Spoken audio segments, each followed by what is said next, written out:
রাসূলের বাড়িঘর মক্কায়, রাসূলের বংশ মক্কায়, রাসূলের শৈশবকাল মক্কায়, রাসূল যৌবন কাটিয়েছেন মক্কায়, রাসূলের উপরে সর্বপ্রথম ওহী আসলেন মক্কায়। রাসূল করিম সাল্লাল্লাহু আলাইহি সাল্লাম নামাজ পড়েন কাবার চত্বরে দাঁড়িয়ে। এরপরেও রাসূল করিম সাল্লাল্লাহু আলাইহি ওয়াসাল্লামকে মক্কা ছেড়ে মদিনায় কেন যেতে হলো?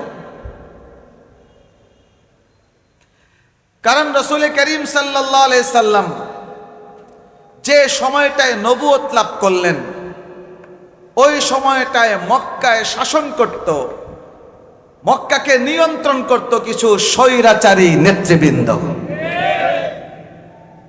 আমার কথা বুঝেন? তারা কি ছিল? স্বৈরাচার ছিল। স্বৈরাচার কাকে বলে? অনেক পরিচয় আছে, অনেক সংজ্ঞা আছে। আমরা এখানে সাধারণ মানুষ সংক্ষেপে যদি বুঝি, কোন রাষ্ট্র, কোন ক্ষমতা, তাকে স্বৈরাচার তখনই বলা হবে যখন সে মানুষের অধিকার দেয় না, মানুষের কথা বলার অধিকারকে কেড়ে নেয়, মানুষের ধর্মীয় স্বাধীনতাকে কেড়ে নেয়, মানুষের ইবাদত বন্দেগীর স্বাধীনতাকে কেড়ে নেয়। রাসূল করিম সাল্লাল্লাহু আলাইহি সাল্লাম কাবা চত্বরে নামাজ পড়তে পারতেন না, সাহাবায়ে কেরাম প্রকাশ্যে কোরআন তেলাওয়াত করতে পারতেন না। হযরত আবু বকর সিদ্দিক রাদিয়াল্লাহু তাআলা আনহু তার নিজের ঘরে কোরআন তেলাওয়াত করবেন, তবুও মুশরিকদের পক্ষ থেকে বাধা। কাজে এই স্বৈরাচারের নির্যাতন সহ্য করতে না পারে শেষ পর্যন্ত আল্লাহ পাক রব্বুল আলামিন সাহাবায়ে কেরামকে প্রথমে হিজরতের অনুমতি দান করলেন, সর্বশেষ আমাদের নবী মুহাম্মদুর রাসূলুল্লাহ সাল্লাল্লাহু আলাইহি সাল্লামকে আল্লাহ পাক রব্বুল আলামিন হিজরতের অনুমতি দান করলেন। তো বলেন তো, রাসূল করিম সাল্লাল্লাহু আলাইহি সাল্লাম মদিনায় হিজরত করেছিলেন ভালো ভালো খাবার জন্য? কথা বলেন না, না স্বৈরাচারের নির্যাতনে? এ কথাটা আসতে বলেন কেন বুঝি না আমি। এরা কি নির্যাতন করতো নবীকে? ছোট্ট একটি উদাহরণ, কাবা চত্বরে নবীজি নামাজ পড়ছে,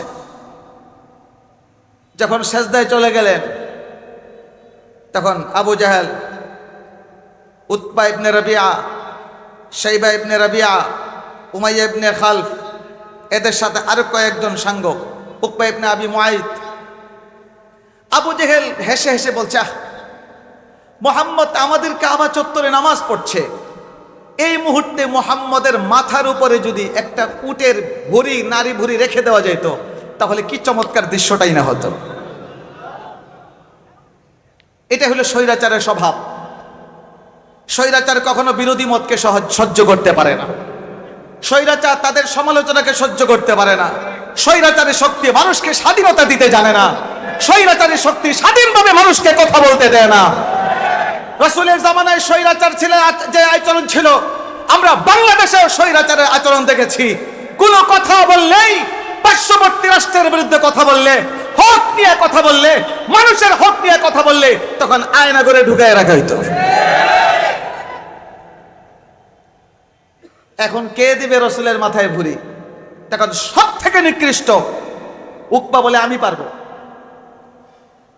হ্যাঁ, রাহমাতুল লিল আলামিন, রাহমাতুল লিল আলামিন, রাহমাতুল লিল আলামিন, যার ওসিলায় দুনিয়া বাঁচে, যার ওসিলায় আসমান রক্ষা হয়, যার ওসিলায় জমিন রক্ষা হয়, যার রহমতের ওসিলায় এই দুনিয়ার সমস্ত মানুষ, চাই মুসলমান হোক চাই বেঈমান হোক, যার রহমতের ওসিলায় আল্লাহ পাক রব্বুল আলামিন সবাইকে হেফাজত করে যাচ্ছেন, সেই রাহমাতুল লিল আলামিনের মাথায় ভুঁড়ি রেখে দেওয়ার ষড়যন্ত্র করছে। রাসূলের মাথায় ভুঁড়ি দেয়া দিল। হযরত ইবনে মাসউদ বলেন, আমি দেখছি, কিন্তু আমার যে বয়স, আমার যে অবস্থান, আমি রাসূলের মাথা থেকে ভুঁড়ি সরাতে পারছি না। রাসূল মাথা উঠাতে পারছেন না। আমি দৌড়ে ফাতেমাকে সংবাদ দিলাম, নবীজির কলিজার টুকরা, জান্নাতের মহিলাদের সর্দার হযরত ফাতেমাতুজ জাহরা রাদিয়াল্লাহু তাআলা আনহা দৌড়ে আসলেন, তাদেরকে নিন্দা করলেন, তাদেরকে ভর্ৎসনা করলেন, রাসূল করিম সাল্লাল্লাহু আলাইহি সাল্লামের মাথা থেকে নিজ হাতে ভুঁড়িটাকে সরায় দিলেন। রাসূল এত কষ্ট পেলেন, তখন আসমানের দিকে তাকায়া, জায়গাটা কোনটা? বাইতুল্লাহ চত্বর। সুবহানাল্লাহ। বাইতুল্লাহ চত্বরে দাঁড়ায় রাসূল আকাশের দিকে তাকায় বলেন, আল্লাহুম্মা আলাইকা বিল কুরাইশ, আল্লাহুম্মা আলাইকা বিল কুরাইশ, আল্লাহুম্মা আলাইকা বিল কুরাইশ, ইয়া আল্লাহ আপনি কুরাইশদেরকে বিচার করুন, আপনি কুরাইশদের বিচার করুন, আপনি কুরাইশদের বিচার করুন। এরপরে নাম নিয়ে নিয়ে রাসূল বলছেন আল্লাহুম্মা আলাইকা বি আবি জাহল, আল্লাহুম্মা আলাইকা বি উকবা ইবনে শাইবা, আল্লাহুম্মা আলাইকা বি উকবা ইবনে রাবিআ, শাইবা ইবনে রাবিআ, আল্লাহুম্মা আলাইকা বি উমাইয়া ইবনে খালফ, আল্লাহুম্মা। এভাবে রাসূল করিম সাল্লাল্লাহু আলাইহি ওয়াসাল্লাম যে কয়জন বসা ছিল সবার বিরুদ্ধে বদদুয়া করলেন। রাসূল যখন বদদুয়া করছেন তখন তাদের ভিতরে ভূমিকম্প শুরু হয়ে গেছে। এটাই হই যুগ যুগের চিত্র। যারা ফেসিবাদ হয়, যারা স্বৈরাচার হয়, নৈতিকভাবে এদের অন্তরে কোনো ক্ষমতা থাকে না, নৈতিকভাবে দুর্বল থাকে। এই জন্য একজন মুসলিম যখন আসমানের দিকে হাত তুলে দোয়া করে তখন কোনো স্বৈরাচারী শক্তি সহ্য করতে পারে না, তারাও ভয় পেয়ে যায়। আপনাদের মনে থাকার কথা, আমরা তো বর্তমানকে সামনে পেয়ে পিছনের অনেক কথা কিন্তু আমরা ভুলে গেছি। বাংলাদেশের একজন সিংহ পুরুষ, একজন মধ্যে মুজাহিদ মুফতি আমিন রহমতুল্লাহি আলাইহি কোরআনের একটা বিধানের হেফাজতের জন্য, নারী নীতিমালার হেফাজতের জন্য, ইসলামী শিক্ষার হেফাজতের জন্য, ইসলামী তাহজিব তামাদ্দুনের হেফাজতের জন্য যখন আন্দোলনের ডাক দিয়েছিলেন, এরপরে বিগত স্বৈরাচার মুফতি আমিন রহমতুল্লাহ আলাইহিকে নজরবন্দি করে রেখেছিল দীর্ঘ কয়েক মাস। হঠাৎ করে ওনার সন্তান ছেলে এখনো আছে, তাকে গুম করে ফেলো। ইলিয়াস আলী গুম হয়েছে অনেক পরে। আপনারা ভাববেন না যে আমি বিএনপির কোন লোক। মানে এই গুমের সূচনা হয়েছিল মুফতি আমিন রহমতুল্লাহ আলাইহির সন্তানকে গুম করার মাধ্যমে। আমরা তো ইতিহাস ভুলে যাই, এটাই পৃথিবীর ইতিহাস। পৃথিবীতে রাসূল করিম সাল্লাল্লাহু আলাইহি সাল্লামের জমানা থেকে নিয়ে বা তারও আগে থেকে বর্তমান সময় পর্যন্ত যতগুলো স্বাধীনতা আন্দোলনের ইতিহাস পাবেন, যারা স্বাধীনতা আন্দোলনের বীজ বপন করেছেন, যারা সর্বযুগে সর্বপ্রথম স্বাধীনতা আন্দোলনের জন্য রক্ত দিয়েছেন, কুরবানি পেশ করেছেন, জেলখানায় ঢুকেছেন, ফাঁসির মঞ্চে ঝুলেছেন, তারা হলেন উম্মতে মুহাম্মাদের উলামায়ে কেরাম। 24 সনে এসে ফেসিবাদের পতন হয়েছে, কিন্তু এই ফেসিবাদের বিরুদ্ধে আন্দোলনের সূচনা করেছেন উলামায়ে কেরাম। মুফতি আমিনের সন্তানকে গুম করে ফেলল, হাসানাতকে। বেশ কয়েকদিন হয়ে গেছে, কোনো খবর নাই। মনে আছে আপনাদের? তখন মুফতি আমিন সাহেব রহমতুল্লাহ আলাইহি বলেন, ইয়া আল্লাহ। আমিন সাহেবের দোয়া বড় চমৎকার, আকর্ষণ ছিল। আল্লাহর ওলি মর্দে মুজাহিদ হাত তুলে দোয়া করলেন, ইয়া আল্লাহ, জামাই কোরআনের পক্ষে কথা বলার কারণে, ইসলামের হেফাজতের কথা বলার কারণে আজকে যারা আমার কলিজার টুকরা সন্তানকে গুম করেছে, তুমি তাদের সন্তানকেও গুম করো। যে বদদুয়া করছেন আমিন সাহেব, পরের দিনে দেখা যায় হাসানাত মুক্ত। যুগে যুগে সব ফ্যাসিবাদী এদের নৈতিকভাবে দুর্বল থাকে। আল্লাহ রাসূল যখন বদদুয়া করছেন তখন ওই ইতিহাসের পাতায় লেখা কাফেরদের বিরুদ্ধে ভয় শুরু হয়ে গেছে। ভয় শুরু হয়ে গেছে। কেন ভয় শুরু হয়ে গেছে?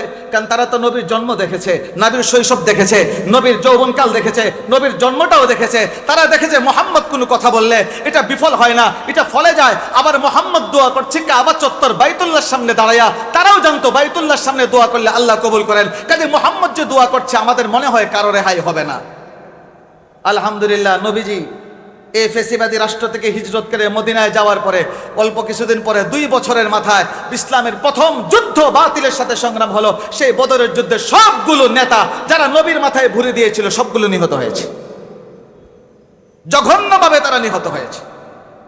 তো মুহতারাম হাজরিন, আমি আপনাদেরকে একথরেকু বুঝাতে চাচ্ছি, রাসূল করিম সাল্লাল্লাহু আলাইহি ওয়াসাল্লাম হিজরত করেছিলেন ফেসিবাদী রাষ্ট্র থেকে মুক্ত হয়ে মদিনায় আয়েশা সাম্যের একটা রাষ্ট্র কায়েম করার জন্য, যেখানে কোনো বৈষম্য থাকবে না। বলেন রাসূলের রাষ্ট্রে বৈষম্য ছিল? আর জোরে বলেন বৈষম্য ছিল? রাসূল করিম সাল্লাল্লাহু আলাইহি সাল্লাম মদিনায় আয়েশাই সর্বপ্রথম যে কাজটা করলেন সেটা হলো এখানে 3 ধরনের মানুষ থাকতো। মুসলমানও ছিল মদিনায়, মুশরিকও ছিল, ইহুদিরাও ছিল। রাসূল করিম সাল্লাল্লাহু আলাইহি সাল্লাম একটি শান্তিময়, বৈষম্যহীন, হিংসা মুক্ত, রেশারেশি মুক্ত একটা শান্তি রাষ্ট্র কায়েম করার জন্য রাসূল করিম সাল্লাল্লাহু আলাইহি ওয়াসাল্লাম সবার সাথে শান্তি চুক্তি করলেন, সন্ধি করলেন। এটার বিস্তারিত বলার সময় নেই। এখন বলেন তো, এই যে রাসূল শান্তি কায়েম করলেন, ইহুদিদের সাথেও চুক্তি করলেন, প্রচুর ইহুদি ছিল মদিনায়। সেখানে একটা পয়েন্ট ছিল যে এই রাষ্ট্রে, মদিনা রাষ্ট্রে, এখানে সবাই বসবাস করবে, মুসলমানরা থাকবে, ইহুদিও থাকবে, কেউ কারো বিরুদ্ধে যুদ্ধ করবে না, প্রত্যেকেই স্বাধীনভাবে তার ধর্ম পালন করবে। কিন্তু আফসোসের বিষয়, এই পৃথিবীর ইতিহাসে বৈষম্যহীন সাম্প্রদায়িক সম্প্রীতির রাষ্ট্র সর্বপ্রথম কায়েম করেছিলেন আমাদের নবী রাহমাতুল্লিল আলামিন মুহাম্মদুর রাসূলুল্লাহ সাল্লাল্লাহু আলাইহি ওয়াসাল্লাম। কিন্তু আজকে ইসলাম বিরোধী শক্তি, এবং আমাদের বাংলাদেশেও কিছু আছে এরকম। একজন বুদ্ধিজীবী আছে বাংলাদেশে, এখন জেলখানায় আছে, তাকে আমরা অনেকে মুরগি কইলেছি না বলে, না চিনি না, নাই নাম বলা দরকার নেই, চিনি তো আমরা। এই সমস্ত কিছু ব্যক্তি আছে, আমাদেরকে দেখলেই, টুপি দেখলে, পাঞ্জাবি দেখলে, আজান শুনলে এরা সাম্প্রদায়িক, বাংলাদেশটাকে সাম্প্রদায়িক রাষ্ট্র বানাচ্ছে। তারপর চুলকানি আর অ্যালার্জি, কেন বাংলা সাহিত্যের বইয়ে, শিশুদের বইয়ে এই কথাটা লেখা হলো, ওতে অজু, ওতে অজু কেন লেখা হলো? এই জন্য ওনার বলে অ্যালার্জি ছিল এই মুরগিওয়ালার। আপনারা জানেন তো সেই ইতিহাস। মুহতারাম হাজরিন, এই সমস্ত কিছু বুদ্ধি বিক্রি করে খায়, এরা নাকি সমাজের সুশীল। আমি বলি এরা সুশীল, এরা হলো কুশীল। আরো জোরে বলতে হবে, যারা ইসলামের বিপক্ষে কথা বলে এরা কোন সুশীল হতে পারে না। যারা রাষ্ট্রের বিরুদ্ধে ষড়যন্ত্র করে এরা সুশীল হতে পারে না।